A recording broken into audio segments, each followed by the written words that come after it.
دائما ناكلها بمطعم الفلافل، وبعض الأحيان تيجي مع بعض الطلبيات كمقبلات. قررت أسويها بالبيت وبطعم طلع ما أحكيكم عليه خنفشاري. ممكن تبقى بالثلاجة لفترة طويلة. تابعوا الفيديو للنهاية وراح تعرفون السر اللي يخلي العنبة تبقى فترة طويلة بالثلاجة. طبعا ما أكيد عرفتوا شنو هي الطريقة، العنبة الموصلية، طريقة العنبة الموصلية طريقة كلش سهلة وبسيطة. طبعا المكونات حسب، والخضار راح تحطوه حسب ما رغبتكم. أنا عندي هنا راح أخلي شجر وجزر وباذنجان وفلفل حار عرق واحد وحبة واحدة فلفل حار وفلفل بارد أخضر. تمام. راح أجيب بنجانة وراح أخلي كل بهاي المكونات. طبعا المكونات راح أتركها بصندوق الوصف. اللي وصل هذا الفيديو يصلي على النبي.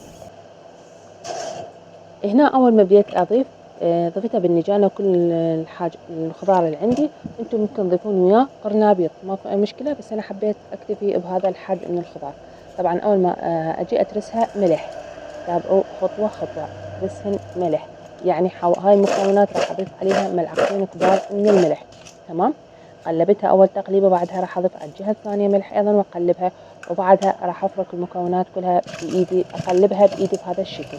طبعا ليش أنا سويتها بهذا الشكل؟ حتى يتغلغل الملح داخل كل المكونات ويقدر ينزل المي بداخل هذه الخضار. يعني لازم أنا أريد المي داخل الخضار ينزل، فلازم أضيف ملح بمقدار كبير حتى ينزل كل الماء. مثل ما تشوفون هذا الماء اللي نزل عندي بعد ساعة.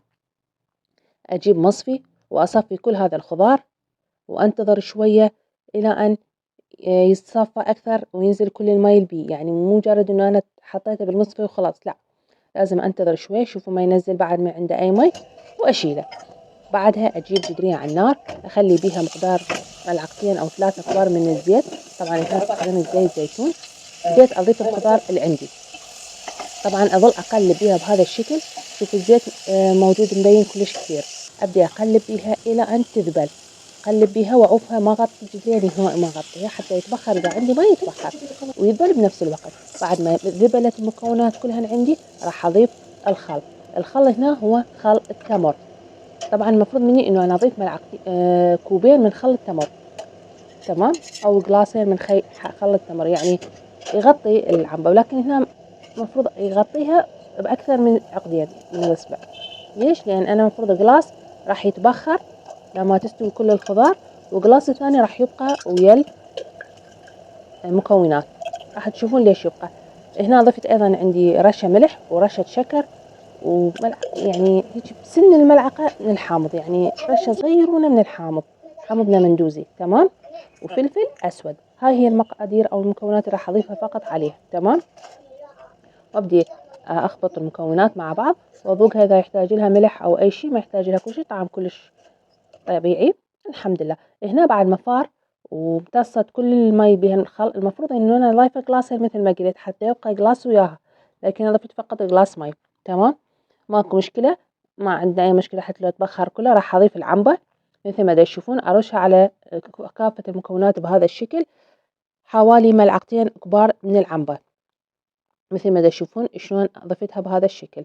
بعدها أغطيها، أنتظرها بس 5 دقائق 10، ويكون أنا فورت على صفحة جلاس الثاني من الخل. الخل ضروري إنه يتفور، ضروري أول ما تجيبون الخل يتفور. بعد ما فورت الخل ضفته على المكونات من جديد